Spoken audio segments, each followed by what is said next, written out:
Bueno, bienvenidos a la clase 6 de Literaturas Marginalizadas, temporada 2021. Vamos a retomar un poco la novela La muerte del pibe Oscar de Luis Villamayor, de la que empezamos a hablar en la clase pasada, como para darle un pequeño cierre, tomando algunos elementos que aparecen en la novela, casi todos resaltados en la introducción, de la que ustedes disponen en la edición digital que tienen, ¿no? Lo que recordaba hace un momento, antes de acordarme de empezar a grabar, es, bueno, el recorrido de Luis Villamayor. Villamayor, para empezar, es el apellido de su madre, ¿no?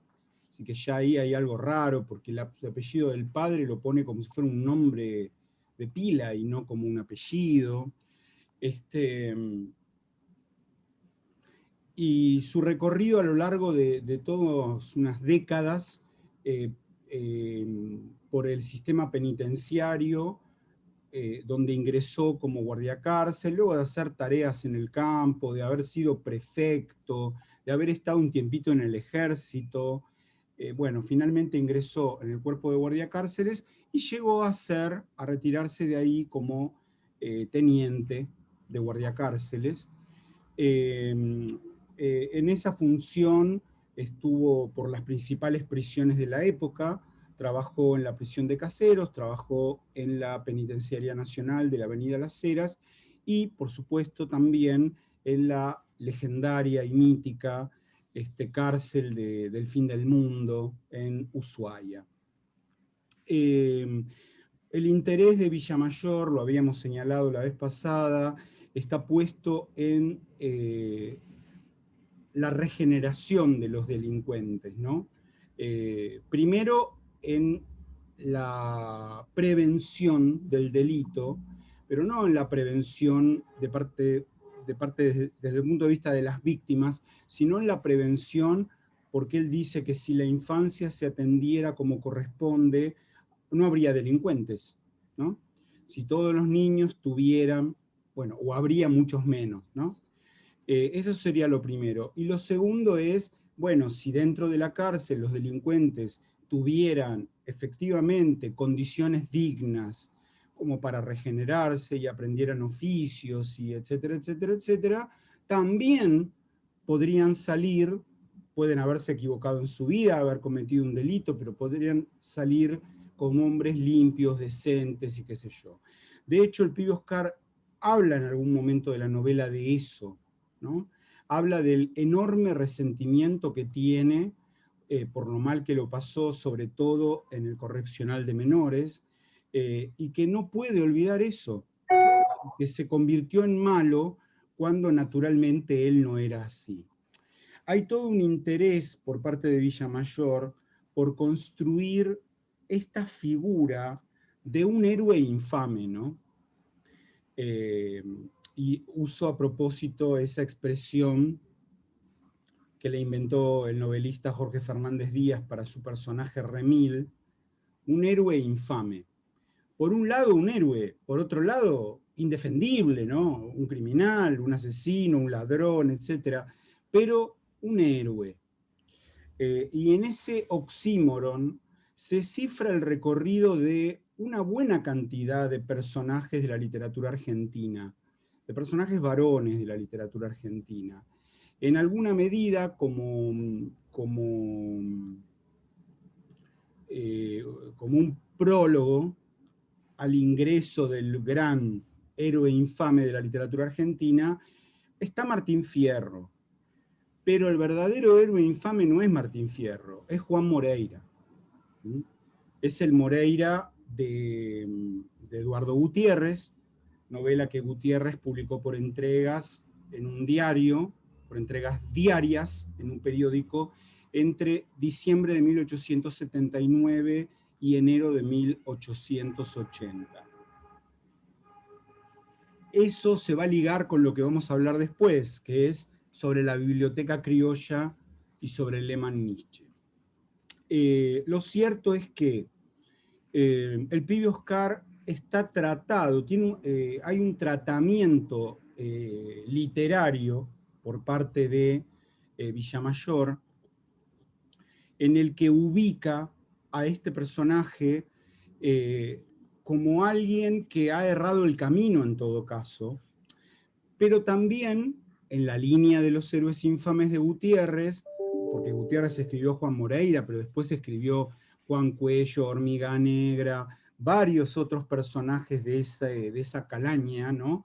Que todos son, los han llamado así los críticos de la época, un poco posterior, los críticos del siglo XX, gauchos malos. Todos son gauchos malos. Algo de eso probablemente han visto en literatura argentina, unos si la cursaron, no lo sé. Bien, una cosa que dice Villamayor es cuando habla de Oscar en su niñez, ¿no? De Oscar Gache en su niñez. Y lo describe así, dice, de temperamento vivo y enérgico y de naturaleza alegre, bien pronto descolló entre los demás compañeros y pequeños callejeros con quienes alternaba, los que a su vez lo querían, temían y respetaban, todo por igual, ¿ven? Lo querían, lo temían y lo respetaban, pues para ellos era el taita y el más bacán de la patota. O sea, lo primero que se resalta es la fuerte personalidad que tiene el pibe, que sabe imponerse por sobre los otros, ¿no? Hacia el final, porque en los últimos capítulos de la novela se retoma mucho la infancia del pibe Oscar. Se va estirando el momento de la muerte, que se deja para el último capítulo, y se cuentan un montón de episodios de la infancia. Dice, desde chicuelo en el conventillo, donde aprendiera a gatear y a hurtarle las frutas o verduras de las canastas al vendedor ambulante, que ofrecía su carga apetitosa de puerta en puerta a los habitantes del convento. El convento es el conventillo, ¿no? Cuando apenas contaba 6 años, y como su fuerte musculatura se lo permitía, al par que por su genio vivaracho, alegre, atrevido y sin miedo, se imponía a sus demás compañeros de juegos infantiles, pues en cuanto lo contrariaban, los cacheteaba sin piedad o los arranchaba con lo primero que encontraba a mano, o sea, les pegaba. Supo destacar su ínfima personalidad, fue temido y respetado. Lo de ínfima tiene que ser una errata, ¿no? Pero en la novela dice así, su ínfima personalidad. Después tomo un pasaje del momento en el que ingresa al correccional de menores y Villamayor, y entonces el tipo ve todas las arbitrariedades que cometen los celadores y los curas que dirigen ese correccional, y escribe Villamayor. Y estas arbitrariedades que lo conmovían hondamente hasta hacerlo llorar por sus compañeros de cautiverio y lo exaltaban, sacándolo de quicio, lo impulsaban a que se hiciera el Quijote y sin temor alguno se atreviera a interpelar con toda energía a los empleados que procedían tan inhumana y bestialmente. O sea que el pibe está hecho así, en un medio hostil, a los golpes, ninguneado por los mayores, por los adultos, como que tuvo que volverse autosuficiente por la cantidad de injusticias que veía y contra las que se rebelaba. El narrador por momentos lo toma con mucha admiración, ¿no? Lo describe así, por ejemplo, dice, Oscar se sabía fuerte, listo, astuto, preparado y con sobradas cualidades para ser de la vida quiere decir del ambiente delictivo, y con el tiempo un jefe de pandilla o barra, entre tanto malviviente. No ignoraba tampoco que hasta la misma policía lo temía y sus representantes procedían con recelo cuando había orden de encanarlo. Por tales razones, el hombre se creyó toda una potencia súper, pone, cuando llegó a la edad propicia y ya en esta ruta de personaje engreído y adulado, viendo que se cotizaba muy alto su amistad y su protección era solicitada, el campo se le hizo orégano. Al fin, pues, cuando fue un hombre hecho y derecho, ni un obstáculo encontró en su carrera de malevo, y en la gran urbe del Plata o en Montevideo y el Rosario, halló todo apropiado para destacarse por sus fechorías, por su habilidad y audacia, como el verdadero arquetipo del ladrón de ciudad. Todo esto está contado admirativamente, digamos, ¿no? Eso llama un montón la atención. Y en esa línea también, el capítulo 23 me parece extraordinario. El capítulo 23 se llama Fue de línea, de mentas y averías. Y habla de que el pibe Oscar se convirtió en alguien relativamente famoso en el bajo fondo porteño. Esto lo corrobora el poema de la revista del Gaucho Relámpago, evidentemente, ¿no? Porque vean cómo arranca el capítulo, dice, su nombre y apodo corrió de boca en boca, payadores de arrabal dedicáronle más de una canción o décima sentida y oportuna, en la cual lo elevaban por las nubes y daban a conocer su valor personal, audacia y preparación para el oficio. En todos aquellos sitios donde se reúnen los lunfardos, es decir, los delincuentes, se le recordaba cariñosamente, y el viavista Luz Uriaga, el alias el espantador, que no es manco en cuestionarios de música, hasta le compuso y dedicó un gotán compadrón, sentimental y dormilón, con retrancas, repiques, sentaditas y corridas, que mandaba Caracú, el cual tuvo gran aceptación entre los malvivientes, y la letra o versada del mismo,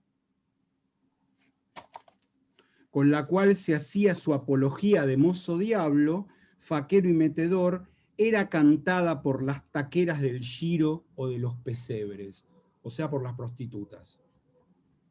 Bueno, avanza un poquito, dice que otra vez cómo formó su personalidad en el arrabal, acostumbrado a pelear, manejaba armas blancas, manejaba bufosos, o sea, armas de fuego y qué sé yo. Y al final de este capítulo cuenta un episodio maravilloso que merecería ser filmado. Está diciendo, un paso más y el destino lo consagraría apto para llegar de la periferia al centro, donde únicamente pueden alternar los hombres capaces de Lampa. Y vean cuál es el episodio.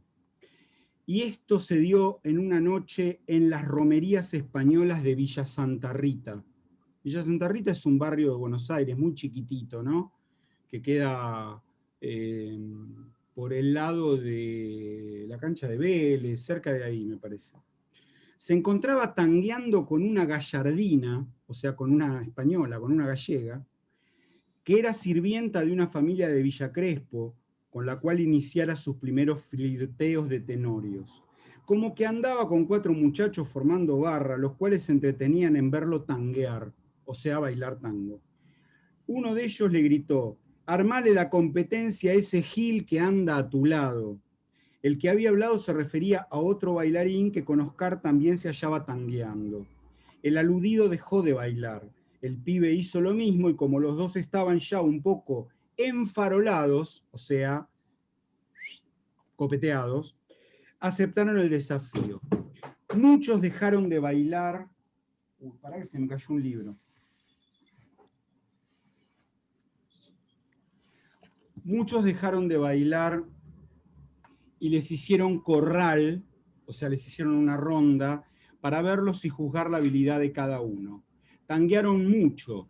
Oscar lo llevaba doblado a su contrario y este, como que también era un malevo, poco a poco se iba chivando, como que las indirectas y compadreadas caldeaban el ambiente, ya todos se habían preparado para una tirada de daga, o sea, para un duelo a cuchillo, ¿no?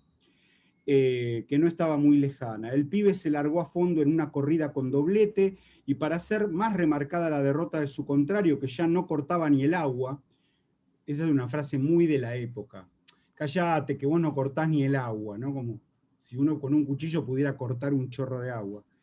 Con la mano izquierda atrajo a su compañera, la derecha la hizo deslizar hasta el tablero, la cola, de la gallarda bailarina, y se lo tecleó con los 4 dengues. O sea, le hizo como si estuviera tocando el piano en la cola a su compañera de baile, al mismo tiempo que con el pulgar le daba dirección y la hacía seguir el ritmo del tango.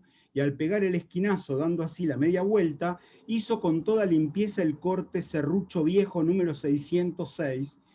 Eso es una nota que les pido que no se la pierdan. Es la nota 796, después léanla. Porque van a ver qué es eso del 606.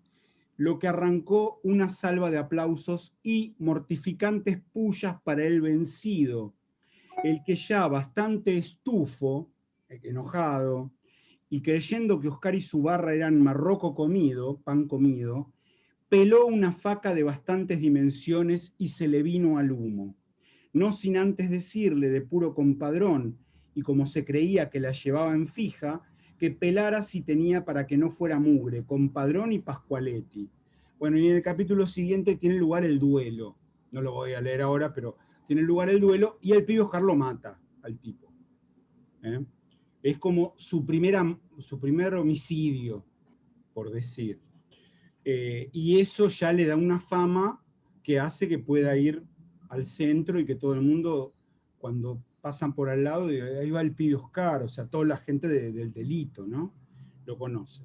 Y luego, para mí la parte más emocionante de todo el libro, para mí, ¿no? No la voy a leer porque nos va a llevar unos minutos, la pueden leer tranquilamente cuando les toque, es el capítulo 11 que se llama Corazón de Lunfardo. ¿Mm?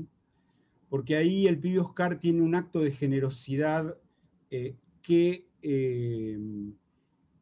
es una de las acciones sobre las que supuestamente cimenta su carácter Robin Hoodesco. Eso que le aplicaba o se decía en el poema que leímos en la revista del Gaucho Relámpago, ¿no? Le sacás a los ricos para darle a los pobres, ese tipo de ideas, ¿no? Como le robás a los ricos, como Robin Hood, para repartir entre los pobres. Esa idea aparece clarísimamente en ese capítulo, Corazón de Lunfardo. Y bueno, y luego en el capítulo 32, que es el último, en su ley paró las patas. Bueno, ahí se enterarían bien, aunque en el capítulo 1 más o menos se dice, ¿no? Pero en el 32 se enterarían perfectamente de qué manera tonta murió el pibe Oscar, simplemente. Yo creo que es una novela que tiene un montón de elementos que permiten establecer paralelos con El juguete rabioso de Roberto Arlt. Es una novela publicada en el mismo año, pero que tuvo la desgracia de no haber sido muy difundida por esto que contamos del incendio, y bueno, y recién hubo que esperar hasta 2015 para volver a editarla, así que no sé qué pasará en un futuro, pero me parece que además de ser, desde el punto de vista etnográfico, todo un documento de la delincuencia y del bajo fondo porteño y del conurbano de la época, es también, por otra parte, literariamente un texto al que habría que prestarle alguna atención, alguna atención. Se nota que Villamayor no es un novelista, pero no parece pretender serlo. No parece pretender serlo. Bueno, esto entonces, por un lado, el pibe Oscar. Les comparto el programa.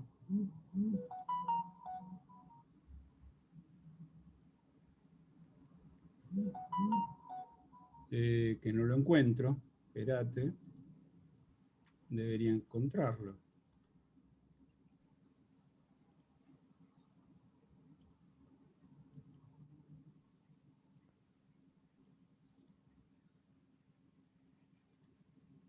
Acá está.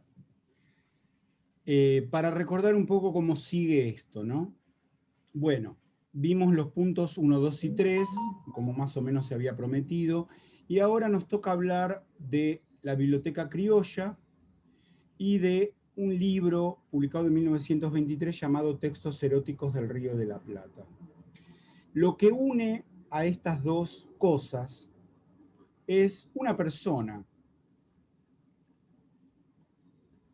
un profesor alemán llamado Robert Lehmann Nietzsche, escrito así, no como Friedrich Nietzsche, no como el filósofo, se escribe de otra manera.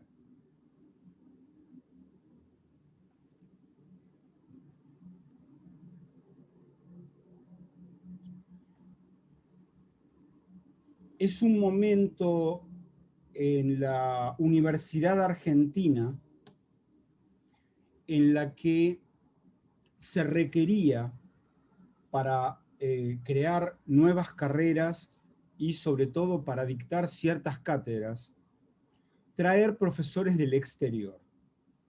Eso se hizo muchísimo, digamos, a partir de 1880, más o menos, primero a la UBA, pero luego también a la Universidad de La Plata. Y un poco después también vinieron muchos profesores de Europa para universidades del interior, básicamente, además de las dos que nombré, para la Universidad de Córdoba y para la Universidad de Tucumán, que en algún momento fueron esas las 4 universidades más importantes del país. Venían profesores de Italia, de España, por supuesto, muchísimos, y también, sobre todo en el área de las ciencias duras y de las ciencias nuevas, muchos alemanes, muchos alemanes. Hablo de las ciencias nuevas porque Robert Lehmann Nietzsche, que había estudiado antropología y que se doctoró como antropólogo, luego estudió en Alemania también medicina. Bueno, probablemente porque pensaría dedicarse a la excavación y entonces querría conocer muy bien la anatomía humana y demás. Pero resulta que lo contrata la Universidad de La Plata para que venga en principio a dirigir una sección del Museo de Ciencias Naturales de La Plata, que pertenece a la universidad. Y entonces este joven, este profesor, que tenía unos 28, 29 años, viene con su familia, ya estaba casado y tenía algunos hijos, los otros los tuvo aquí, eh, y bueno, hizo una carrera impresionante. En la Universidad de La Plata fue el fundador de la cátedra de antropología de la Universidad de La Plata, y empezó a hacer investigaciones por toda la Argentina, investigaciones de campo, que empezaron como investigaciones de los pueblos aborígenes, sobre la cultura, sobre la lengua incluso. Él no era lingüista, pero también aportó algo en ese sentido. Pero poco a poco su interés se fue corriendo de las excavaciones, de la búsqueda de, de elementos propios de la cultura, como, no sé, vasijas, utensilios o construcciones arqueológicas, para correrse a lo que sería la antropología humana, por decir así, y entonces se empezó a preocupar por las adivinanzas, las leyendas, ese tipo de materiales, ¿no? Tiene un libro monumental. A ver, espérenme un segundo que lo traigo. Lo tengo en otra habitación.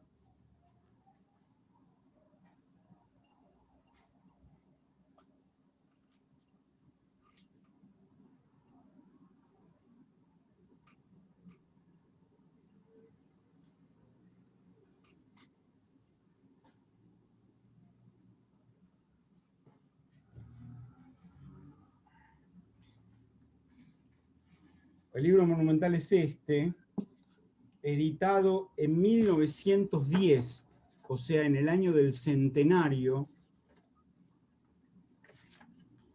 Esta sería la tapa del libro, esto está encuadernado, ¿no? La tapa del libro se llama Adivinanzas rioplatenses. Y en realidad no son rioplatenses, porque son de diferentes zonas de todo el país. 1911, ¿no? Publicado por la Universidad de La Plata, con un prólogo que ya aparece anticipado en la dedicatoria, ¿no?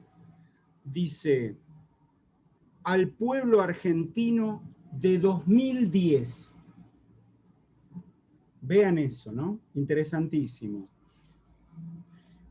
Cuando va terminando su pequeño prefacio, dice, tal vez muchos argentinos de hoy no sabrán prestarle mayor atención a este libro. Dedico, pues, la primera parte de mi folclore argentino al pueblo argentino de 2010. Así concluye, firma, 25 de mayo de 1910, aunque el libro se publicó casi un año después, en 1911. Bueno, aquí hay una cantidad gigantesca de adivinanzas de todo el país, seleccionadas por tema, y hay una parte que aparece en el índice y que fue censurada por la universidad, que son las adivinanzas eróticas.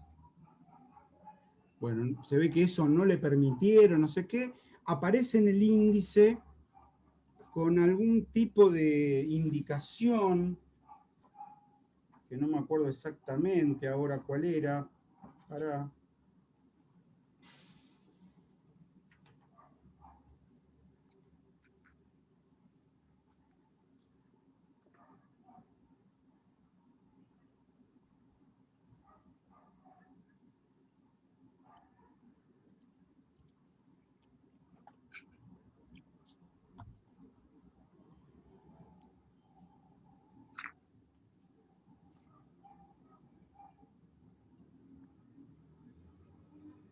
La página 343 dice grupo erótico.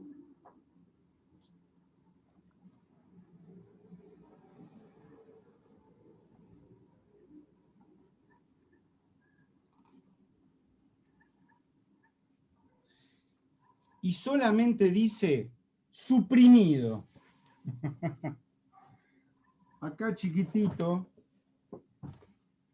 dice abajo de mi dedo, grupo erótico y abajo suprimido. Bueno, la idea de él era monumental. Él quería escribir un volumen gigantesco de folclore argentino. Ir por diferentes áreas del folclore argentino y tocar todas esas áreas. No lo consiguió, no consiguió concretar el proyecto entero, aunque se conservan en el Instituto Iberoamericano de Berlín y algunas cosas en la Universidad de Chile, en la biblioteca de la Universidad de Chile, materiales, manuscritos de Lehmann-Nietzsche que eran para integrar ese laburo, ¿no? Hace un poco más de 10 años, dos profesores argentinos, que son un matrimonio, Gloria Chicote y Miguel García, publicaron este librito, Voces de Tinta, dice abajo chiquitito, estudio preliminar y antología comentada de folclore argentino de Robert Lehmann-Nietzsche. Bueno, ¿y dónde está folclore argentino? Bueno, en Alemania inédito todavía, pero ellos pidieron una beca en el Instituto Iberoamericano de Berlín, estuvieron unos meses allí estudiando el libro y sacaron algunos textos que aquí se publican con la letra y con la partitura también. Es decir, que se pueden tocar, ¿no? Con la guitarra, por lo menos. La mayor parte de estos textos son inocentes, o sea, son más bien textos criollistas, gauchescos, digamos así, pero algunos no, pero algunos no. Ahora, lo más alucinante del proyecto de Lehmann-Nietzsche en este sentido es que a la vez que hacía, que tomaba nota de estas letras, las copiaba, ¿no? En español, las anotaba, escribía notas sobre ciertas palabras, sobre ciertas costumbres que aparecen en el texto y demás. A la vez que hacía eso, hacía grabar las canciones. ¿Y grabar cómo? Bueno, en un sistema previo al del disco, que es el sistema de los cilindros de cera. ¿Tienen idea de eso? Como lo que tienen las cajitas musicales adentro, Parecido, sí, o como parecido. los órganos, esos, los pianos que tenían la... No, eso es otra cosa, porque eso también, eso tengo. No tengo cilindro de cera en casa, pero sí tengo lo que vos decís, rollo de pianola. Sí, Eso también tenían los organitos callejeros. Esperá que les muestro.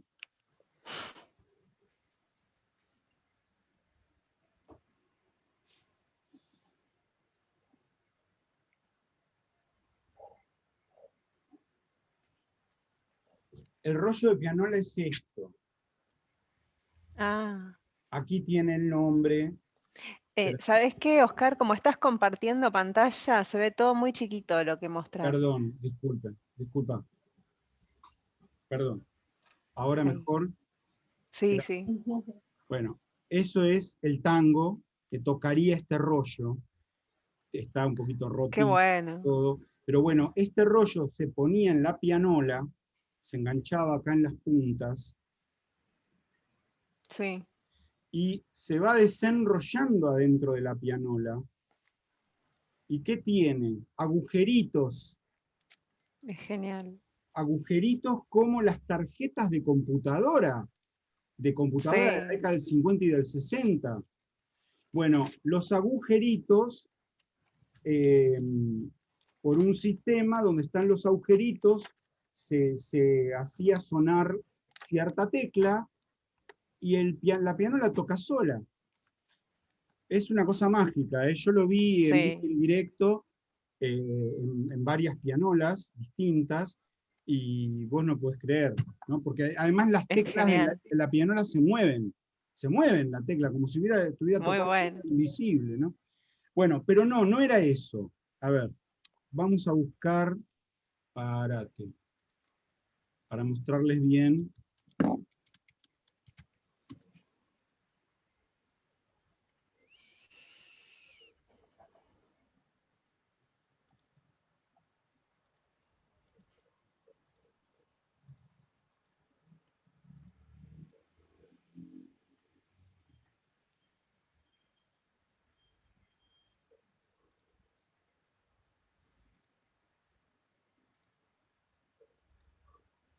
Ahí lo ven. Este es el cilindro de cera y esta es la cajita. El cilindro se guarda en la cajita. Hay que tener mucho cuidado con el calor, con la humedad, con el Claro. calor se derrite la cera y sonaste, ¿no? Bueno, y ese material se escucha en un aparato que se llama fonógrafo, que no solamente reproduce cilindros, sino que también es grabador. Este aparato, Wow. ¿eh?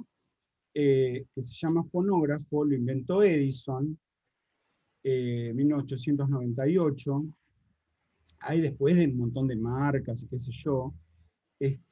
Bueno, eso viene con una corneta que es una corneta Sí. reproductora, Parlante. claro, es como un parlante. Al costado, donde puse la flechita, acá, ahí hay una manivela, una, hay que darle cuerda, digamos, ¿no? Ahora, yo pongo un cilindro en blanco, nuevo, digamos, recién fabricado, lo meto ahí adentro, y saco esta bocina, y pongo la bocina de grabar, y puedo grabar el cilindro. Es una cosa de loco. En la Academia Porteña del Lunfardo hay un especialista en protofonología, o sea, en fonología antigua, un tipo extraordinario, que tiene varios de estos aparatos en su casa directamente, que fabrica cilindros y que ha probado muchas veces en público cómo era el sistema de grabar un cilindro, ¿no? De hecho, en 2010 grabó varios cilindros, algunas personas, algunas personalidades grabaron algo para que sea abierto en el año 2110. Grabaron cilindros diciendo unas palabras, ¿no? Con este señor. Pero puedo ver si encuentro, déjenme ver, si encuentro en YouTube.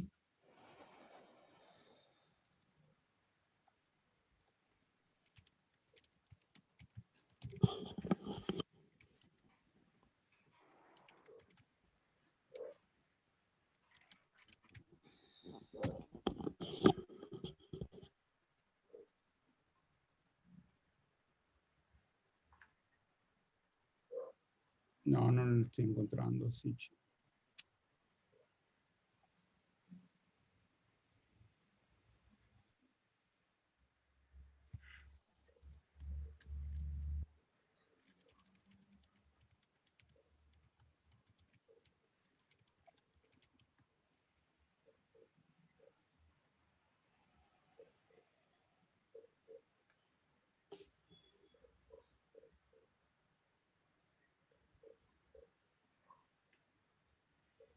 Denme un segundito, ¿eh?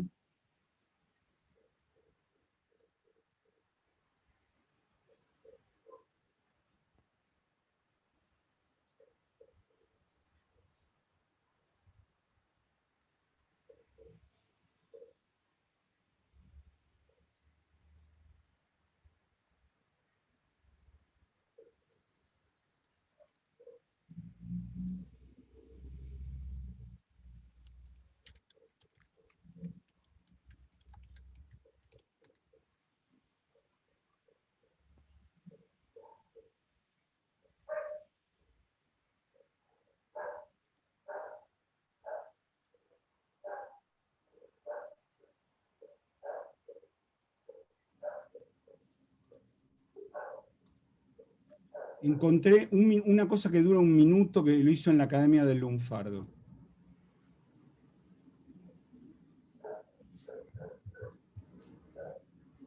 A ver si es lo que yo me imagino, ¿no?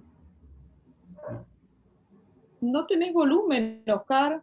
¿Puede ser? Perdón, claro, sí. Sí, no le puse, espera, no le puse, no seleccioné al compartir volumen. Perdonen. Va.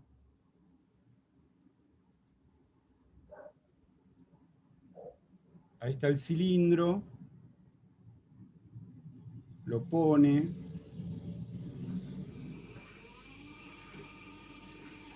La bocina para grabar. Y reproduce.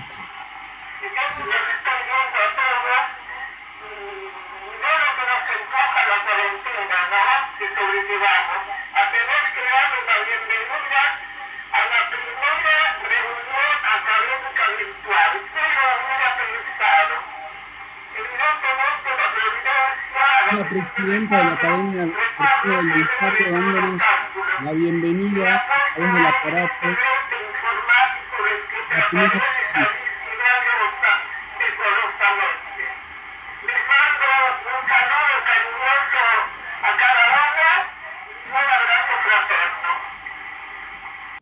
Bueno, eso, para que vean, esto lo grabó esta señora el año pasado, en abril de 2020, para la primera sesión de la Academia del Lunfardo.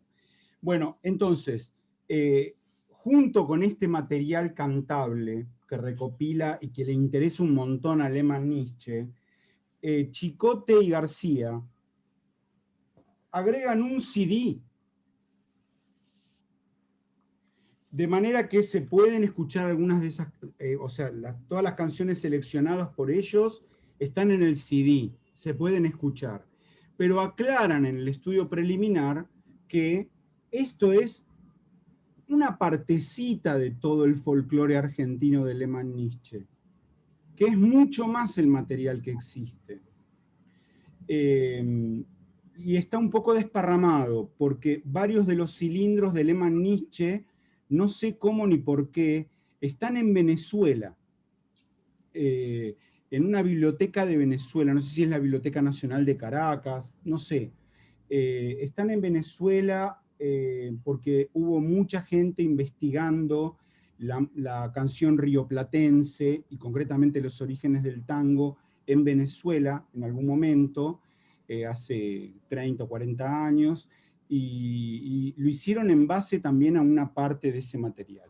Quiero decirles además que al final hay además un par de canciones, alguna canción de doble sentido o un poco subida de tono, digamos, pero también alguna directamente pornográfica.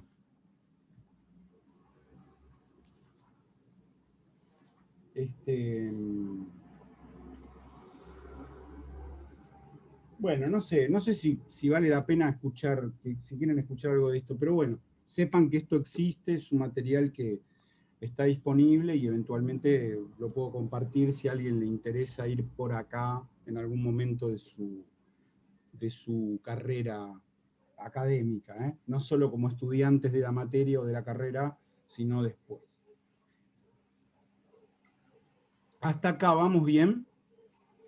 Bueno, entonces, sí. Además de sus investigaciones, de sus libros, vamos a dejar para el final leer alguna parte de los textos incluidos en este libro. Textos eróticos del Río de la Plata. Un librazo, gigantesco, muy bien editado, muy lindo. Bueno, del que, si Dios me da vida y salud, voy a hacer una nueva edición el año que viene.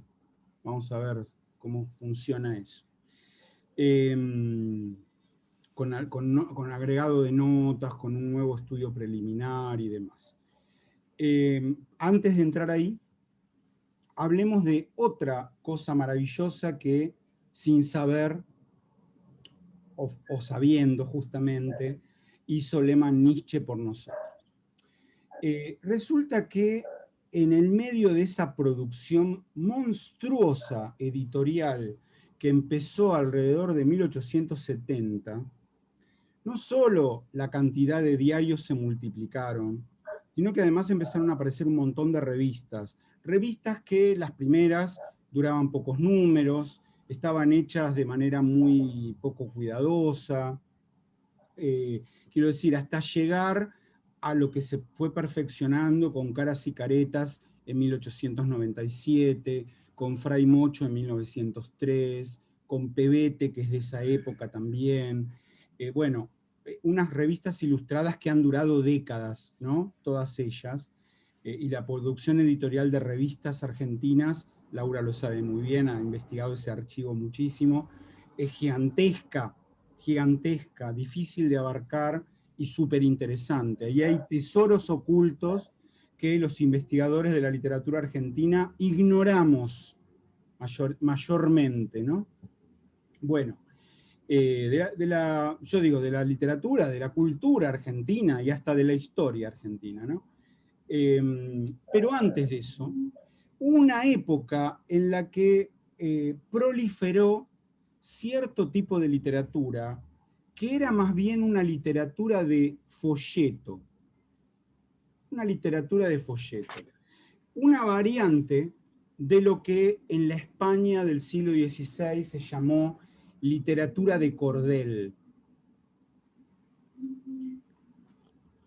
En Brasil también hay literatura de cordel. Exactamente, en Brasil hoy en día existe y es muy Sí. productiva la literatura de cordel. Se Nosotros, llama de cordel porque suelen estar colgadas y son como folletines chiquitos y los tienen colgados en una cuerda.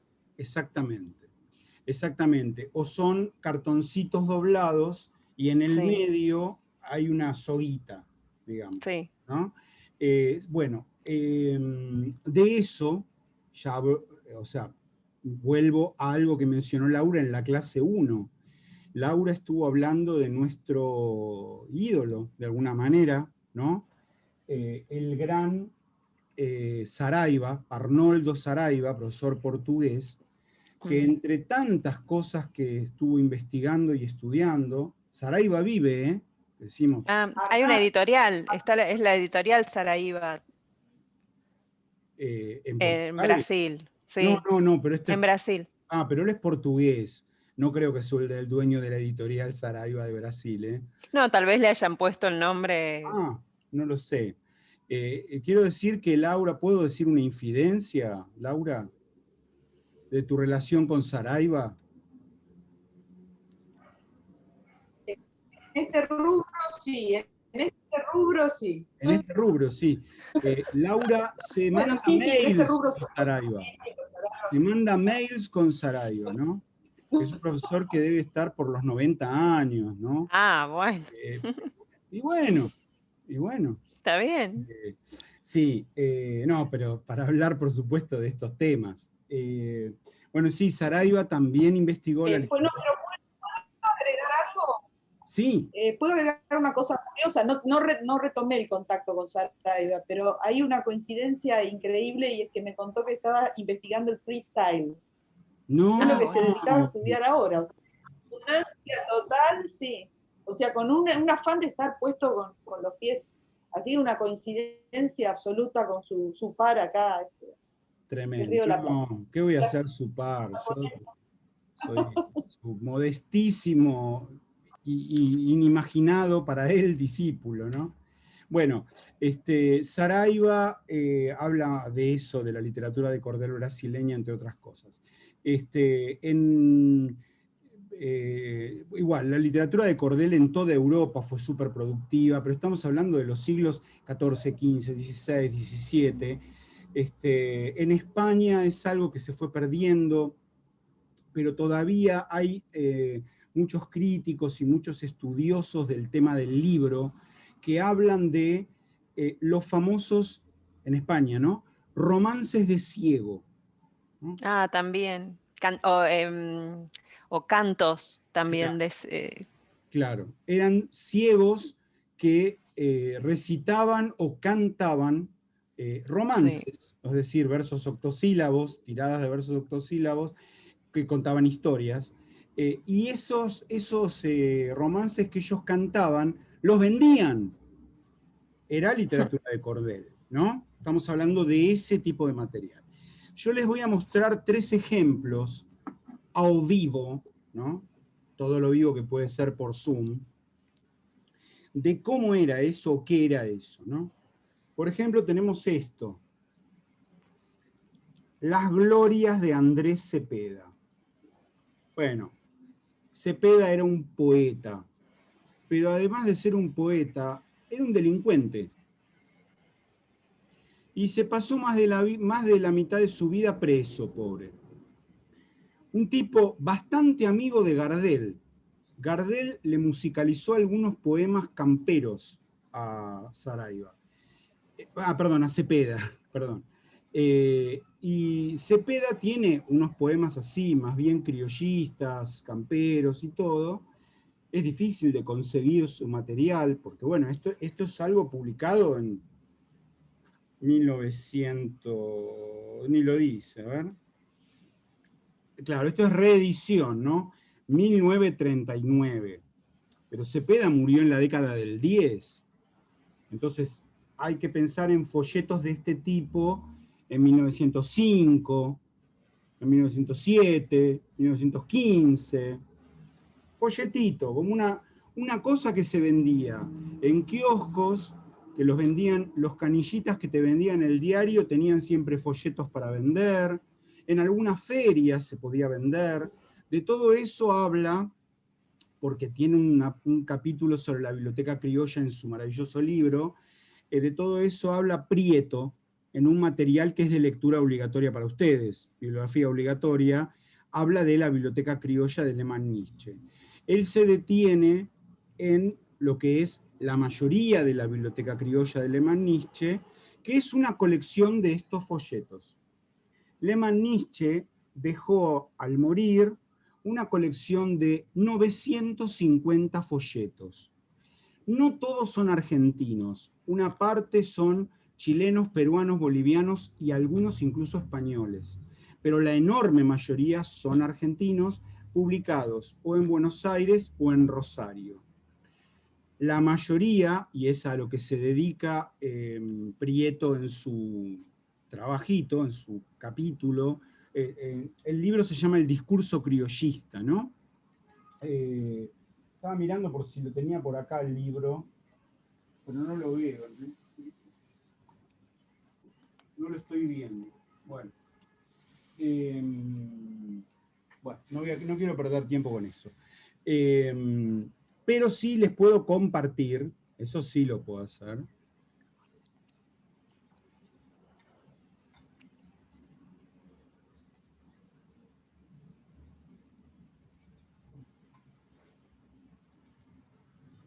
El apunte que ustedes tienen, en una parte él va hablando de la biblioteca criolla. Primero digamos algo, no existe solamente una colección de folletos. Existen varias distintas, todas con diferente nombre. Por ejemplo, en otra cosa que ustedes tienen para leer, que es un artículo de Lisi y de Morales sobre la biblioteca criolla, dice, la publicación de los folletos obedecía vagamente a un plan editorial.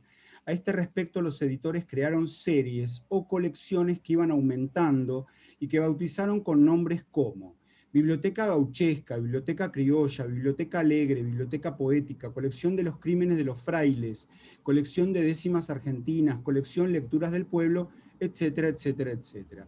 El género que más abundó en las publicaciones de estos folletos fue el de las bibliotecas criollas, camperas o gauchescas, que eran de encontrarse prácticamente en todas las casas editoras. Entonces, Lehmann Nietzsche, basado en eso, basado en que la mayoría de los folletos estaban dedicados al tema criollo, o sea, poesía gauchesca, digamos, o nativista o criollista, el ñato en su sello, para guardar estas publicaciones que se compraba y que las iba acumulando, hizo un sello que dice Biblioteca Criolla. Vamos a ver si encuentro, les dejo de compartir. Ah, perdón, y lo que dice Prieto, acá en la página 67 de su trabajo, dice, sin contar la treintena de folletos anónimos y el número más reducido de los publicados con seudónimos, la masa de escritos recogida en la Biblioteca Criolla requirió la participación de 60 autores, de los cuales alrededor de 40 pueden ser considerados solo como proveedores esporádicos de la misma, con apenas 1 o 2 títulos en su haber. Los otros 20, por lo contrario, constituyeron un verdadero grupo de profesionales dedicados a veces con exclusividad a la tarea de redactar esos impresos. Dice que se vendían cifras impresionantes, ¿eh? Un tipo sacaba un folletito y vendía 20.000 ejemplares. Y al mes sacaba otro y vendía otros 20.000. Os quiero decir que varios de estos tipos vivían de esto. Vivían de esto. Estamos hablando de década de 1890, década de 1900, década de 1910. Y acá nombra, dice, esta es la nómina de los autores más prolíficos y este es el número de títulos que aparecen bajo el nombre de cada autor. Bueno, el más prolífico de todos es Manuel Cientofante, que tiene 87 folletos. Félix Hidalgo, 56. El Gaucho Talerito, que tenía un nombre, Eladio no sé cuánto, 53. Santiago Roleri o Santiago Idelor, haciendo un anagrama con su apellido, 47. Aquí dice Silvio, pero no era Silvio, era Silverio Manco, 30, bueno, etcétera, etcétera, ¿no? Algunos eran payadores, conocidos y famosos que quedaron en la historia. Por ejemplo, Gabino Ezeiza, tiene 13 folletos, payador afro-argentino, notable, maestro de payadores. Luego Luis Galván también era payador, Higinio Cazón era payador, Juan de Nava era payador, y no veo acá a un payador que fue como el gran discípulo de Gabino, llamado José Bettinotti. Se ve que de Bettinotti debería haber 1 o 2 libritos, folletitos publicados. Bueno, además del folleto que mostré, tengo otro que es también una reedición, o sea, es posterior, mi edición es nueva. Juan Cuello. Juan Cuello es el nombre de un gaucho protagonista de una novela de Gutiérrez, pero aquí se cuenta la misma historia en verso. En versos gauchescos se cuenta la historia de Juan Cuello. Esto era muy habitual en este tipo de folletos, que por supuesto siempre son muy inferiores a la novela de Gutiérrez, obvio. Entre este tipo de folletos también existe el Martín Fierro en verso, el hijo de Martín Fierro, el nieto de Martín Fierro, imagínense, toda la prosapia que se pudiera aprovechar. Y después tengo uno que le tengo mucho cariño. Sí, Laura. Sí. Perdón, me viene a cuento. Es la nota al pie. Cuando Osvaldo Pelletieri, que era un historiador del teatro argentino, se puso a estudiar el sistema teatral de la gauchesca, quería ver cómo hacía con Juan Cuello, que no estaba el texto dramático. Entonces hizo una reconstrucción de lo que el texto dramático podía tener por el contenido de los folletos. O sea, recurrió a los folletos, hizo como una especie de reconstrucción. Claro. Porque evidentemente hubo alguien que los conservó y nadie conservó el guión dramático. La obra. Increíble. Claro.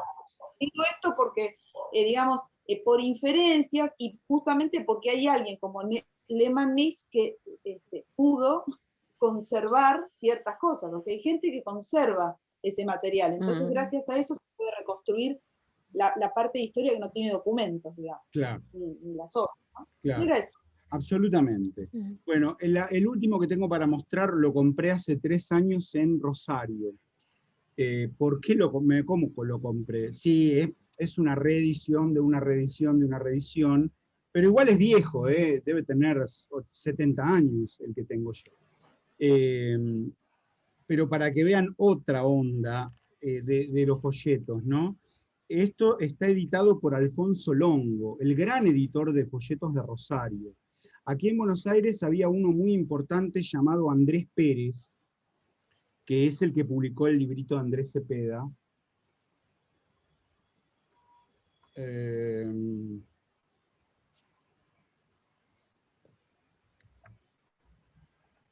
¿Dónde dice que esto lo publicó Andrés Pérez?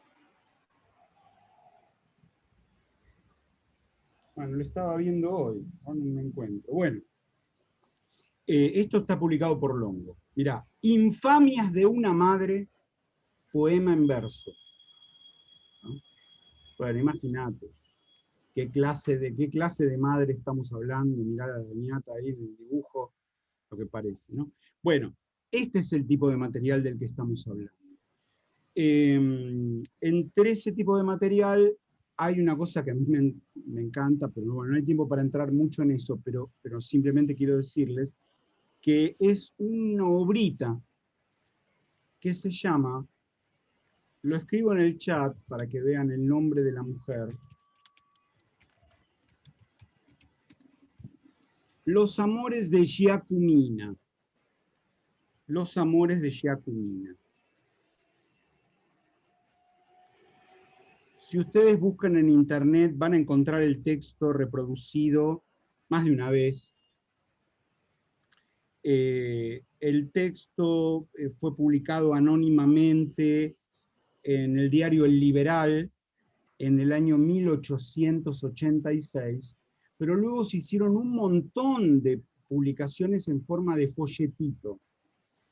Y de esas publicaciones en forma de folletito, en su momento, cuando tocó, por supuesto que después de Giacomina, vino la hija de Giacomina, bueno, y en determinado momento, si no me equivoco, en 1905,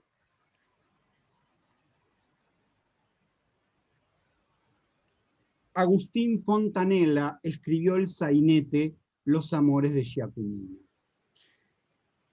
Tanto el folletín original, tal como fue publicado en el diario El Liberal, como la obrita Los amores de Giacomina de Fontanella, como una variación, un afano directo, anónimo, que se llama Los amores de Giacomina, o sea, 3 textos distintos, fueron publicados en este libro hace unos 10 años, que en el título no dice nada de eso. Para mí es uno de los títulos... No entiendo, dice literatura para... Literatura popular inmigratoria. Ah. Literatura popular inmigratoria. Es una literatura inmigratoria, podría ser de cualquier comunidad. Bueno, no, pero esto está escrito en Cocoliche. Esto está escrito en Cocoliche, que es el habla de transición de los inmigrantes italianos llegados al Río de la Plata. Esto lo publicó la colección Los Raros de la Biblioteca Nacional. Son ediciones muy baratas, conseguibles, y un material muy interesante. Denme un segundito, por favor, ya vuelvo.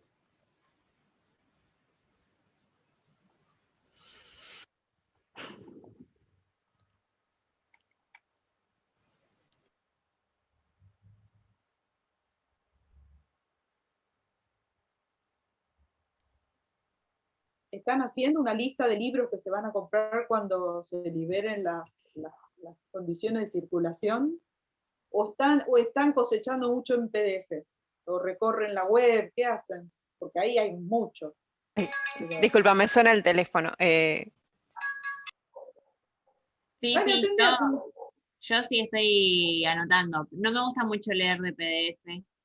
La verdad me hace bastante mal a la vista, entonces sí, estoy anotando todos los que voy a ir ya comprando. Sí. Acá Giovanna pone que mucho PDF también. Sí, tiene la desventaja de que si no tenés un maravilloso lector de esos textos, sí, no te da. Pero por lo menos sabés que existen, podés consultarlos, podés tenerlos, aunque sea cosas que se puedan leer, no sé, por fragmentos, textos de referencia también, que entras y consultás una página y bueno, y ahí ya. Sí, Pero bueno. También hay algunas que te leen, entonces también es más fácil, porque uno escucha, entonces va anotando, y eso también está bueno. Que no nos forzas tanto a la vista. Bien, eso está bien. ¿Eso en qué lo usás en el Adobe? ¿Audiolibros o función lectura de PDF? Esa es la función de la lectura del PDF. Sí, Ah. sí.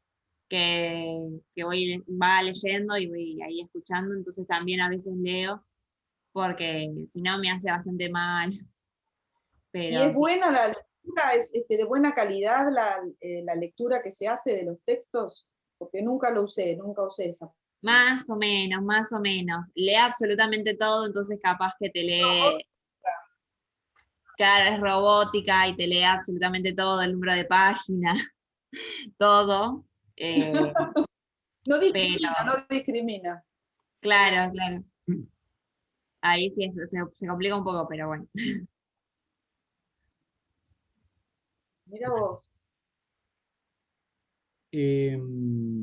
Lo que queda por hacer de la Biblioteca Criolla es mirar así por encima, compartirles, pero ustedes tienen el material, parte del corpus que tienen para mirar y para ver cómo lo que hemos dicho en la clase y los textos de la bibliografía, bueno, verlo en vivo y en directo, algunos folletos.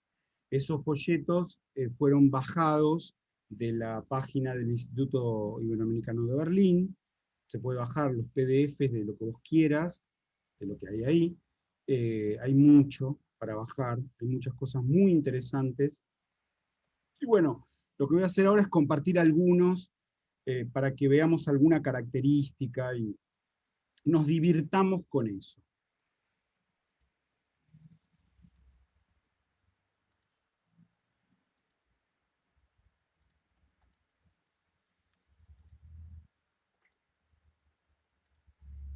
El primero es de este famoso Cientofante, este que publicó 87 folletos de los 950, un montón, con este llamado Tangos Populares. Vean ustedes el dibujito, esto es de 1909. Está escrito ahí con lápiz, entiendo que por Lehmann Nietzsche, 1909. Esta es la parte de atrás, la retiración de la tapa, donde se trasluce la estampa de la imprenta. Y ahí está, Manuel Cientofante, Tangos Populares, y ahí aparecen supuestamente los supuestos tangos populares. Interesa esto, ¿no? Lo que hace Cientofante es escribir unos poemas. Él los llama tangos, pero en realidad, que sepamos, o que yo sepa, ninguno de estos textos fue musicalizado como un tango.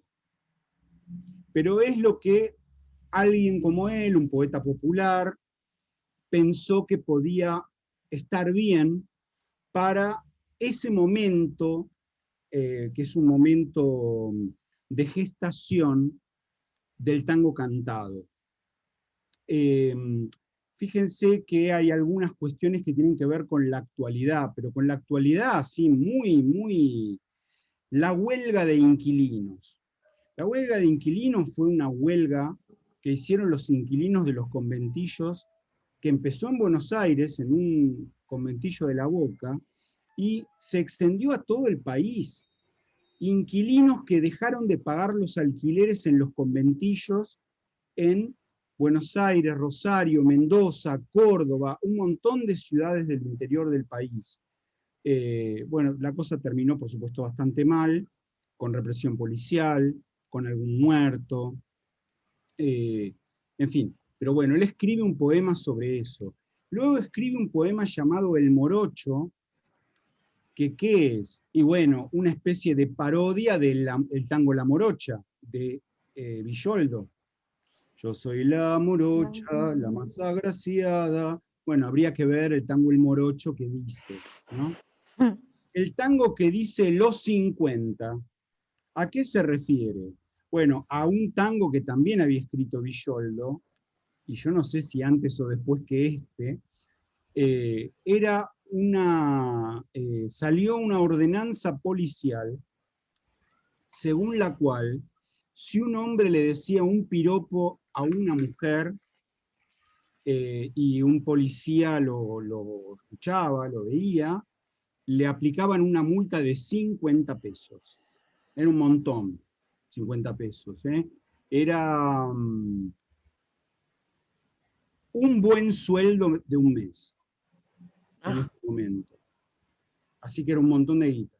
Como si te dijera hoy, sí, 60.000 pesos. No sé, una guita así. Y entonces, bueno, se habla de, ahora no se puede piropear a nadie, hay que tener cuidado, porque te aplican los 50, bla, bla, bla. Esto es entonces un tipo de material, una casa editora que quedaba en la avenida San Juan, acá, la casa editora Francisco Matera, 1909, acá lo dice, así que sabemos que está ese material. Bueno, Yunta Brava, acá incluso sugiere, ¿no? Como voz 1 sería una primera estrofa, trío, voz 2, una segunda estrofa, sugiere incluso una estructura musical, un nuevo estribillo en el trío 2, voz 3, un cierre, ¿no? Pero bueno, que sepamos nosotros, no tenemos idea de que esto haya sido musicalizado alguna vez o que se haya cantado. Luego tenemos los sacos partidos, o sea, los tijeretas.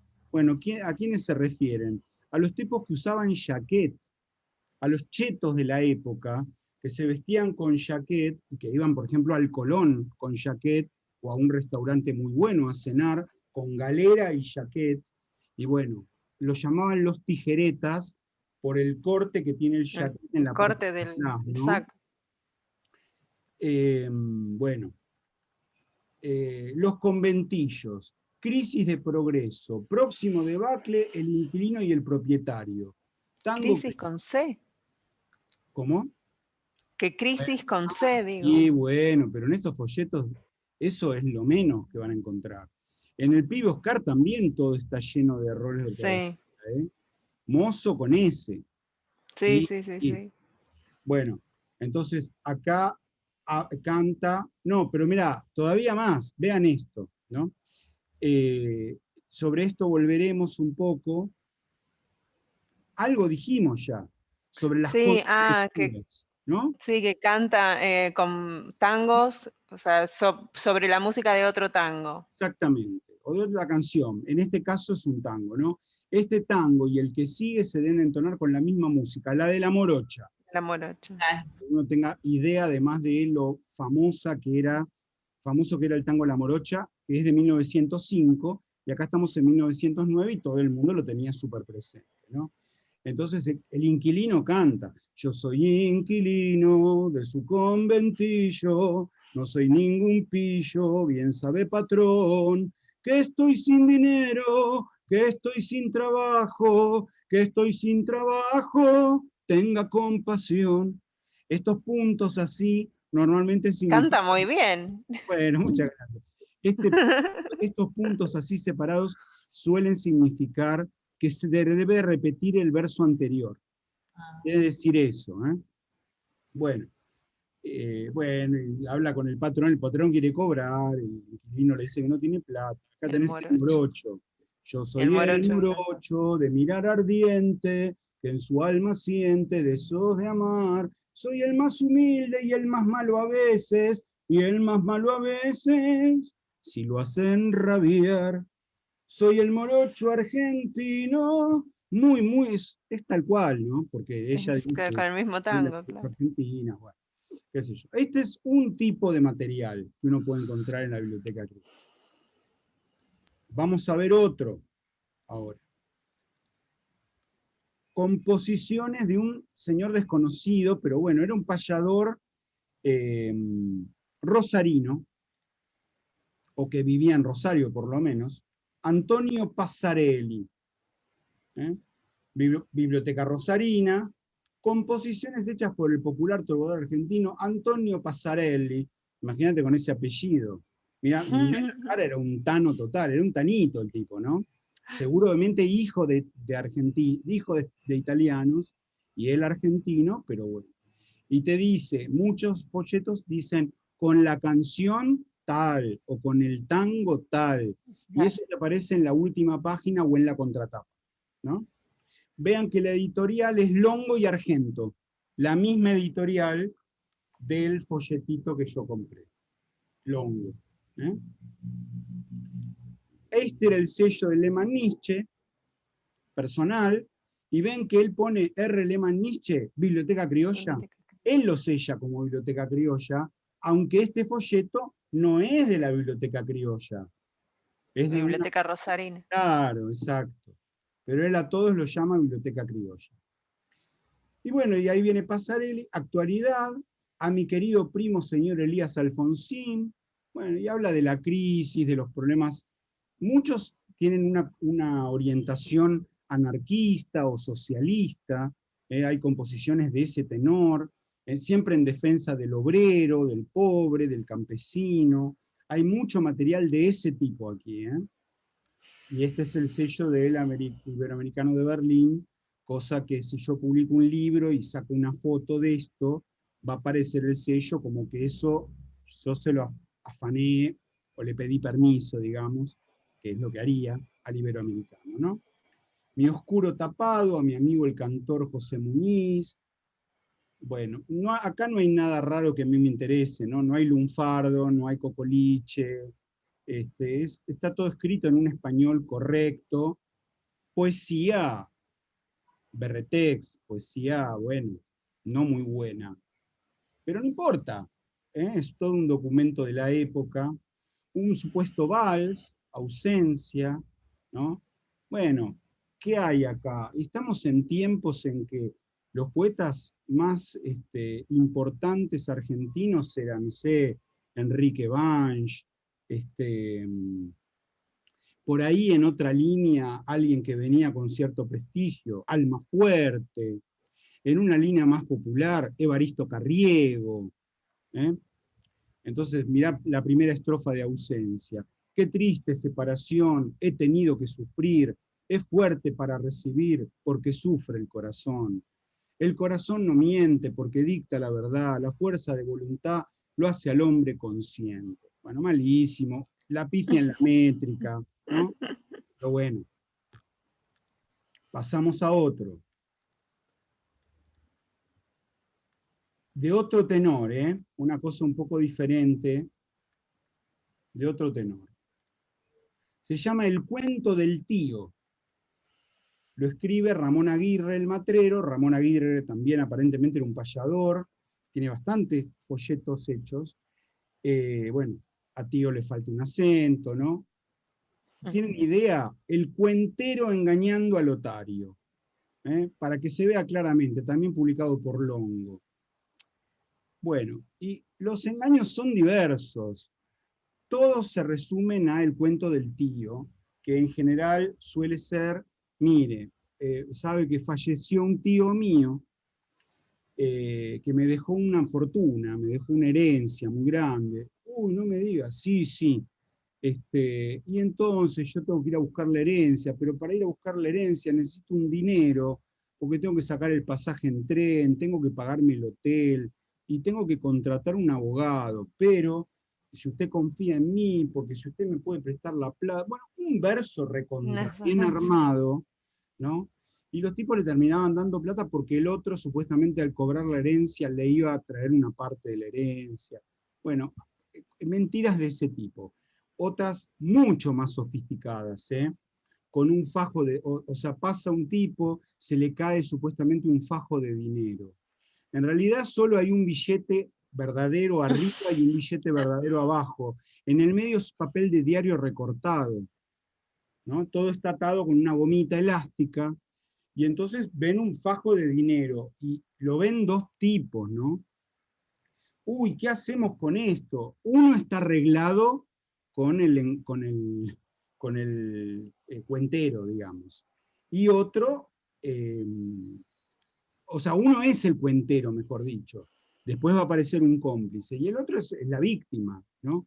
Uy, ¿qué hacemos con esta plata? Y no sé qué, y entonces viene otro, no, pero a ver, ¿por qué no paramos a ese señor que viene ahí, que parece un señor honesto, a ver si nos da una idea? Bueno, y las ideas siempre son, bueno, a ver si, ¿cómo hacemos con esta plata? No, con esta plata mejor donémosla a tal lado, bueno, yo me encargo de llevarla, dice la víctima, ¿no?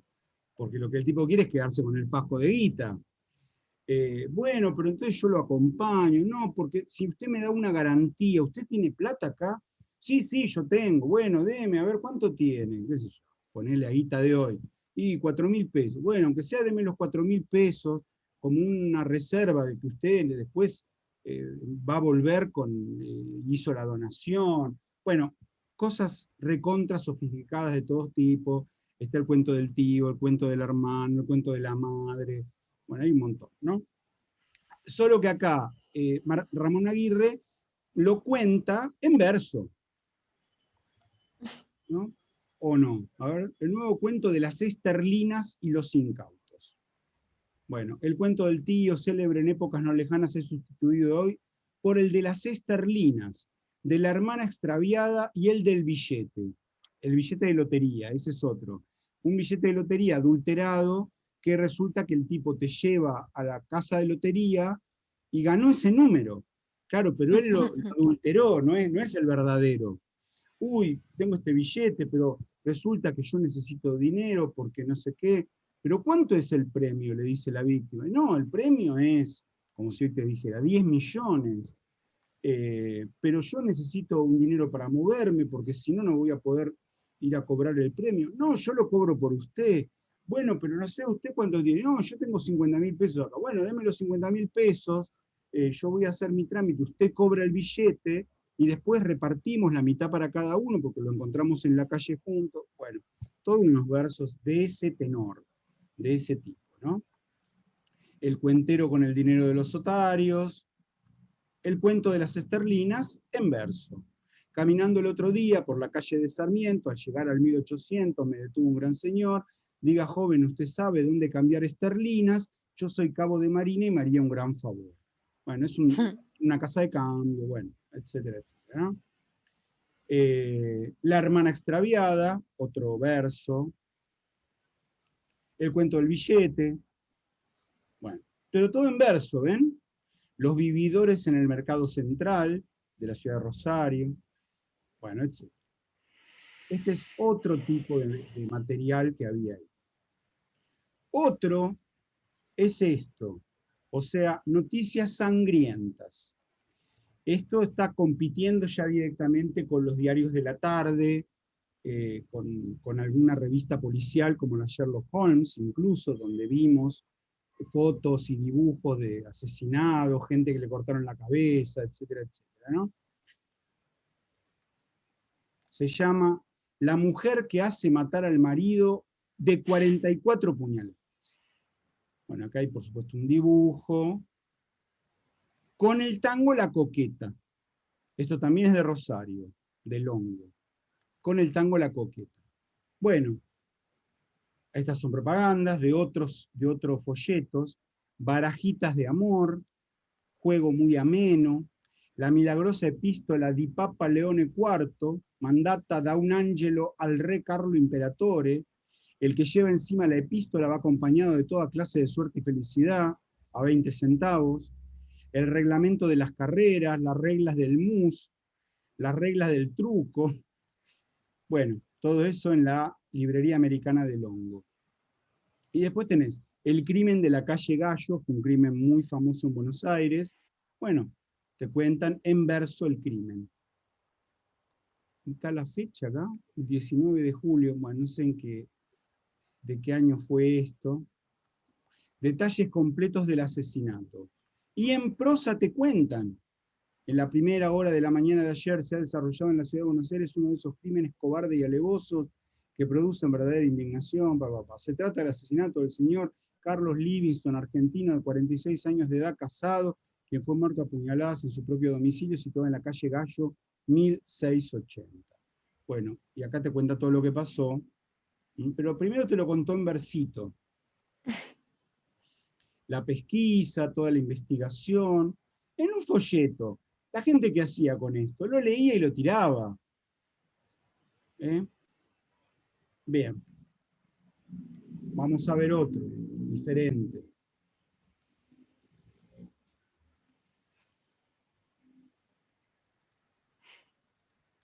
Versos del gran payador José Bettinotti. Mirá, esto está numerado. Yo no sé si esto puede ser verdad, pero si fuera verdad, sería el ejemplar 95.891. Esto es bestseller absoluto. De mi cosecha por el payador argentino, fotito, José Bettinotti, donde figuran los versos más famosos de él, Pobre mi madre querida. En realidad, esa vidalita no se llama Pobre mi madre querida, se llama Cuánto siento, pero como empieza, pobre mi madre querida, cuántos disgustos le daba, etcétera, ¿no? Bueno, ahí tenés. Fíjense, al tipo se lo presenta como payador, pero hay una creencia de la gente que no tiene por qué saber esto, ¿no?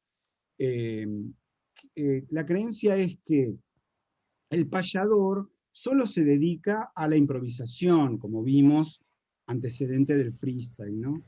Pero no, los payadores tenían dos vertientes. Por un lado hacían eso, se dedicaban a la improvisación. Por otro lado componían canciones criollas, zambas, estilos, cifras, milongas, ¿no?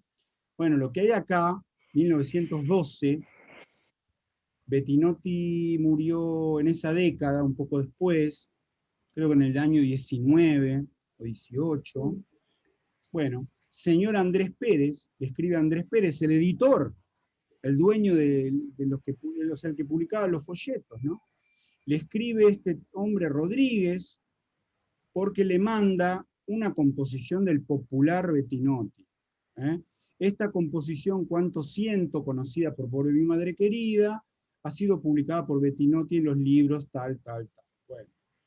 Y entonces, propiedad de la Casa Editorial Andrés Pérez, mayo 31, 1912, y acá está, Cuánto siento, dedicado a una María, que no sabemos quién es, pobre mi madre querida, qué de disgustos le daba, cuántas veces escondida, llorando lo más sentida, en un rincón la encontraba, ¿no?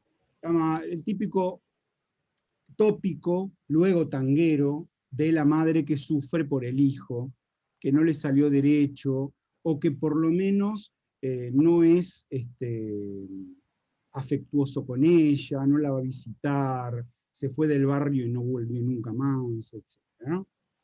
Esas ideas.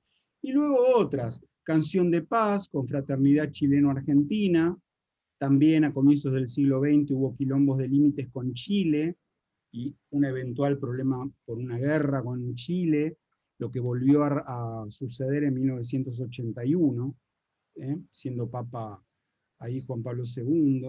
¿Qué me habrán hecho tus ojos? ¿No? Todo esto hay que recordarlo porque luego hay un vals muy famoso de Canaro de 1929 que se llama Yo no sé qué me han hecho tus ojos. ¿De dónde sacó el tipo ese título? Y de acá lo sacó. De esta literatura que andaba por ahí y que casi nadie recordaba, ¿no? Claramente. En tu retrato, En familia, Al profesor de guitarra, señor Caprini. Vean este tipo de cosas, ¿no? Cívica Radical, bueno, un poema político, a la Unión Cívica Radical, de Leandro Alem, ¿no? Acá lo nombran, a Leandro Alem. En fin, un poco de todo, un poco realmente de todo.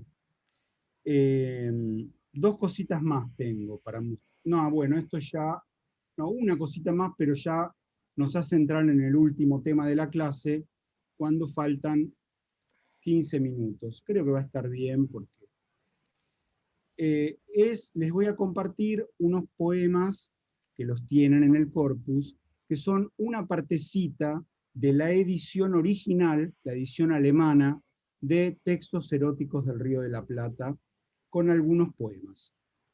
Son poemas guarangos. Tengo que avisar esto, son todas señoras, tengo que avisarlo. Poemas guarangos, pero bueno. El Otario. No voy a leerlo entero, no voy a leerlo entero, pero algunas partes. La otra noche en los corrales encontré una china culona, y ahí nomás como por broma me le empecé a lamentar.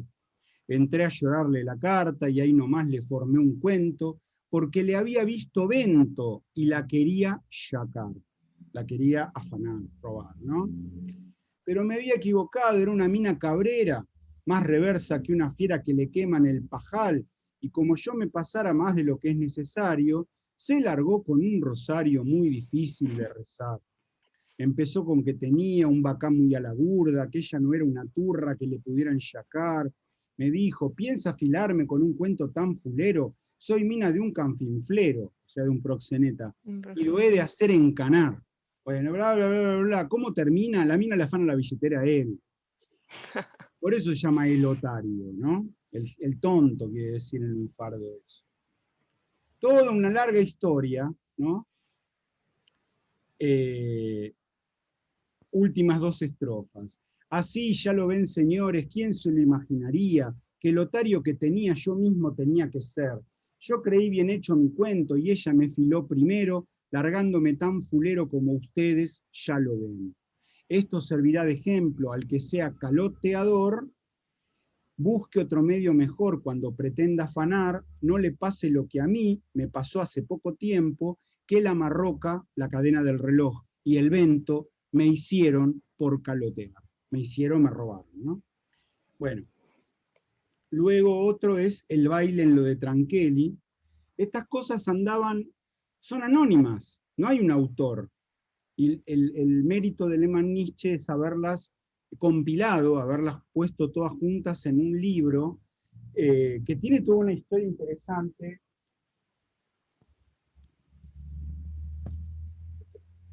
Porque este libro, lo dice acá en la versión castellana adelante,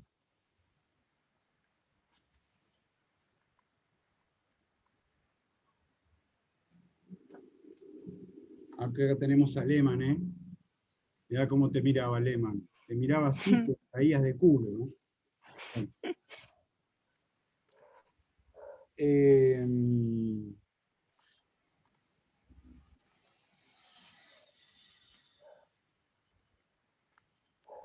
Esta era la tapa del libro alemán. Yo no lo tengo el libro alemán.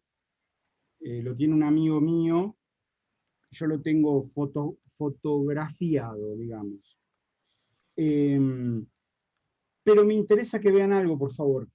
Este libro fue publicado con el seudónimo de Víctor Borde. No aparece el nombre Lehmann-Nietzsche, porque está todo lleno de guarangadas. Entonces lo publica como Víctor Borde en 1923 en la ciudad de Leipzig, en Alemania, pero en una colección llamada Estudio de la Antropopeia, Antropopeia, que sería, bueno, tiene otras explicaciones en alemán, que no leo, leo alguna que otra palabra suelta. Pero acá lo tengo traducido, mirá qué fácil, ¿no? O sea, era una colección de antropología, pero basada en costumbres exóticas, sexuales de diversos pueblos del mundo. De eso era la colección, ¿no? Anuarios para pesquisas folclóricas e investigaciones de la historia del desarrollo de la moral sexual, con la asistencia y colaboración de, y aparece una serie de grandes profesores, profesores, doctores, todos, antropólogos, médicos, entre los cuales está Freud, para que se ubiquen. Freud todavía vivía en 1923, murió poco después, pero bueno, entre los cuales está Freud. Y el tomo 8 es este, Textos eróticos del Río de la Plata en español popular y lunfardo, compuestos de acuerdo con el material manuscrito vienés, no sé por qué, de Víctor Borde, 1923. Así que bueno, insisto, son cosas que se escuchaban, que se cantaban. Yo estoy seguro de que en alguno de los cilindros que quedan en Berlín o en Venezuela, varios de estos están cantados. Podría jurarlo, pero no tengo las pruebas. No tengo las pruebas, ¿no? El baile en lo de Tranquelli es del mismo tenor que la composición anterior, solo que lo que pretende mostrar es, bueno, se encuentran dos tipos en la calle y uno le dice, ¿cómo anda? ¿Qué pasó? ¿Qué hiciste ayer? Fui a lo de Tranquelli. ¿Qué pasó? Había un baile. Bueno, y arranca y cuenta el baile.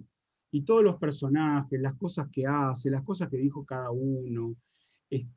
Aquí sí hay varias palabras en el lunfardo.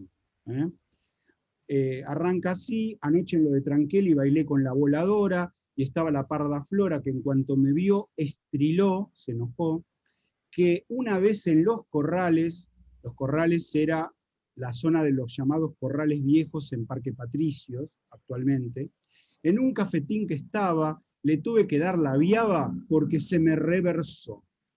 Se me dio vuelta, ella, o sea, se le paró de manos, dirían hoy, y el tipo le pega, ¿no? Estaba el mulato Pancho, lunfardo muy atrevido, y en cuanto me vido, gauchismo, ¿no? Me dijo, ¿qué haces aquí? Yo no quise contestarle, lo he visto muy atorrante. El chafo le batió espante y yo me puse a bailar. El chafo es el policía, había un agente de policía ahí. Luego se largó un highlife muy bien vestido y de levita, y dijo que en lo de Esteban el bobo le habían pungueado, que él dio el reloj, que él dio la vuelta ligero para averiguar quién era, solo vio la montonera, o sea, un grupo de gente, el otro ya había espiantado. Bueno, eso, me van contando cosas así. Otra, el bailongo.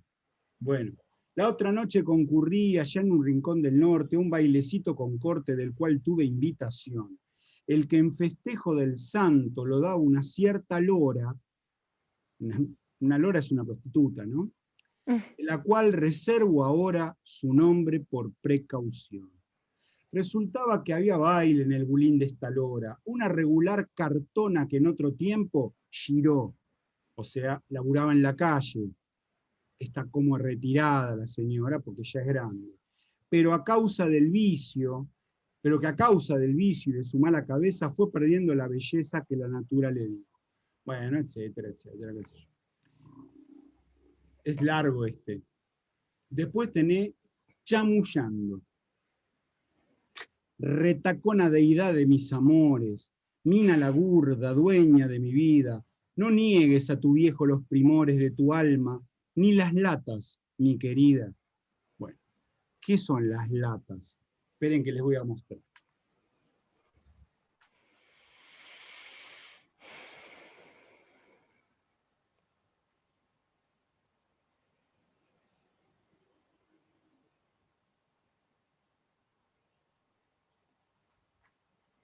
En los prostíbulos de la época, la prostituta no manejaba el dinero, ¿no? Estaba prácticamente encarcelada ahí adentro.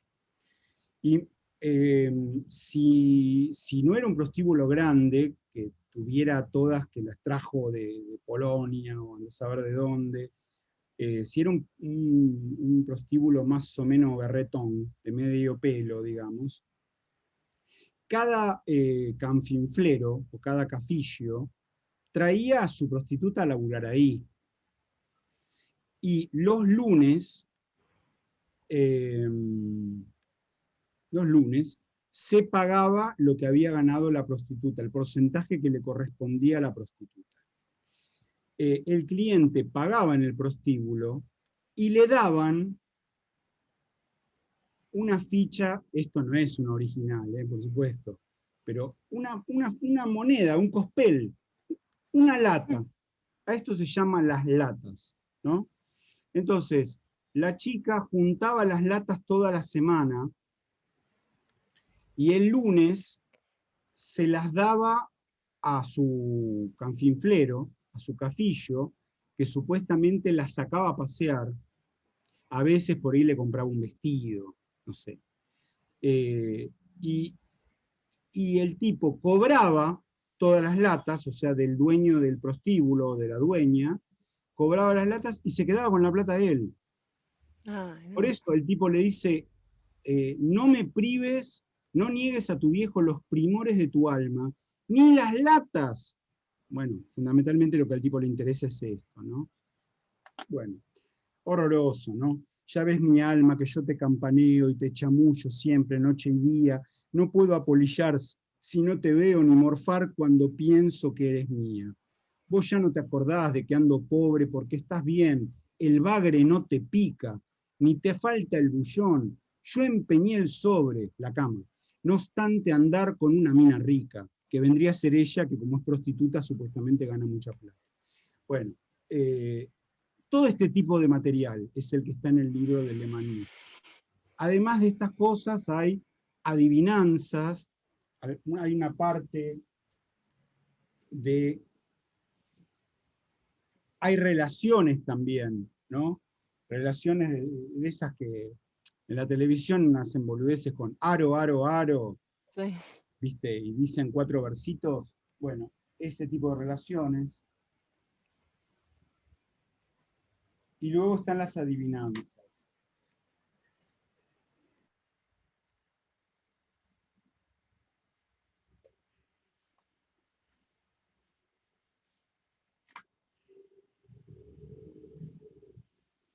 Esperen un segundo, ¿eh?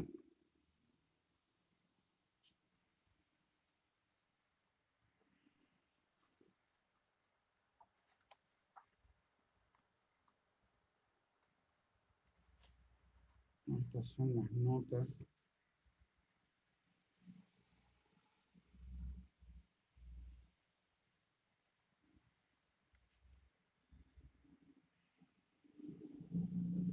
Están divididas así en partes, ¿no?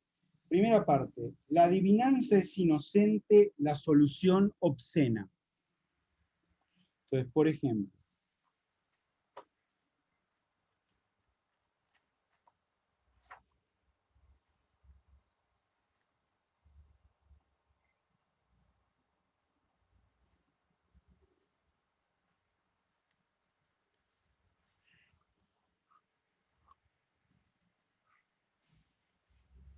todas son asquerosas, pero bueno.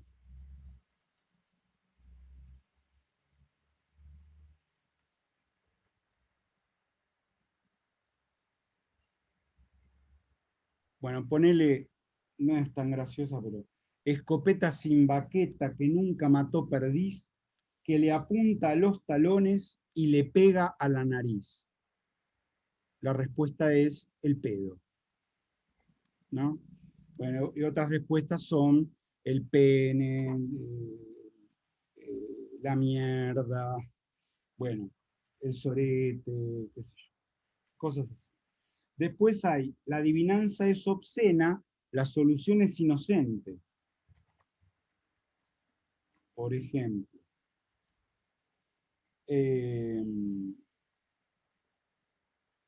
yendo por un caminito encontré una mujercita, le alcé la pollerita y le vi la cosita. La banana. La fruta, la banana, ¿no? O maravilla, maravilla, ¿qué será? En el trasero tiene vello, lo comen hasta los sacerdotes. La cebolla. Bueno, es así. Lleno de todo este tipo de textos y demás. Bueno, con esto más o menos podemos dar por concluida nuestra excursión por la mala vida de Buenos Aires y todo lo que tiene que ver con la literatura de la mala vida, más o menos entre 1890 y 1920 y pico, 1930. ¿Eh?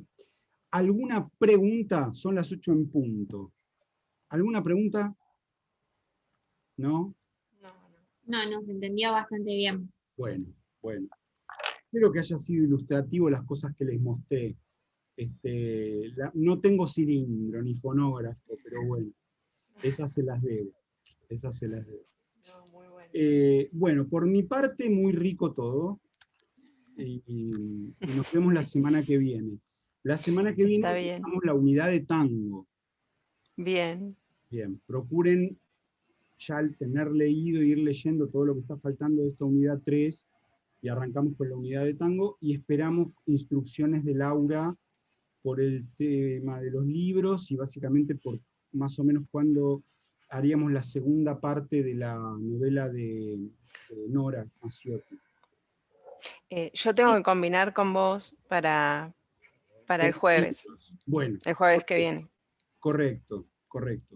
Bien. Luego también voy a escribirle a Sebastián un mail para ver si él qué prefiere, porque si vive en Flores y tiene el problema de salir de la capital, así como ustedes tienen el problema de entrar a la capital, Maite, por ahí, y Joana también, a él le conviene de Flores venir a Palermo más que de Flores ir a Avellaneda. No sé, pero bueno, lo hablaré con él. Está bien. Bueno, se despide, profesora Silento. Bueno, sí, me quedo un poco, bueno, con la curiosidad satisfecha por el lado de las adivinanzas. Por los textos eróticos, no sé si hay de tono más subido, Oscar, pero eran Mucho muy, más subido. no sé, hay de tono más subido. Eran bastante inocentes. No, hay algunos terribles que no los pongo porque después me da vergüenza leerlo. No, o sea, hay uno que se llama El Gran Cogedor. Así te digo. No, hay cosas tremendas, tremendas. Y lo mismo entre las canciones pornográficas que mencioné, los cilindros también, algunas son como muy, ya demasiado, ¿no? Ya demasiado. Bueno, pero lo importante es que están, si no quedaba contradictorio con tu discurso de la clase, está bien, existen, pero no las lees. Sí, porque qué sé yo. Bien, porque había límites franqueados en la época, está interesante eso. O sea, que no eran tan pacatos. Lo obsceno era obsceno y lo pornográfico era Sí, sí, de un calibre como lo que hoy llamaríamos. absolutamente, absolutamente. Vos escuchás eso, tanto estos cilindros como algunos tangos, Villoldo, anónimamente, bueno, pero eso es la semana que viene, che, no voy a hablar de eso. Pero digamos, el tema de la picardía, digamos, no había tanto límite, había bastante zafamiento en ese sentido, ¿no? Se zafaban mucho, sí, sí, sí. Uno pensaría que, ¿cómo? ¿En 1900? Sí, querido, en Sí, 1900. hasta más que ahora, ¿no? Y sí, y sí. Bueno, las despido, les mando un saludo, le deseo a Joana que pueda solucionar lo de su compu de alguna manera. Joana, vos, cualquier cosa después escribime un mail. ¿No te pudiste comunicar con Bienestar Estudiantil de la UNIPE diciendo que tenés dificultades, si no te pueden prestar una notebook por esta época? Mientras dure esto, este tipo de... No sé si habrás hecho eso. En fin, nos quedamos preocupados con Laura. Eh, no sabía que se podía, lo dijo Laura la vez pasada, no, yo no sé qué te van a contestar, porque por ahí te dicen no tenemos más. Sí, sí, Eso no sabemos nosotros, pero por lo menos entra a la página de la UNIPE, busca Bienestar Estudiantil y explica tu problema, a ver si hay alguna manera de que te puedan ayudar de alguna forma. ¿Eh? Y después escribinos y contanos cómo anduviste con eso. Como qué te contestaron, qué te dijeron. ¿De acuerdo? Bueno, muy buenas noches. Mañana a la mañana les subo el link a YouTube y lo compartimos. Que tengan Bueno, una gracias. muy buena semana y espero entonces, igual vamos a tener clase antes, Gabriela. Antes de que Sí, no. sí, sí. Sí, sí, el martes. Bien, fenómeno. Chao. Bueno, nos vemos. Buena semana. Nos vemos.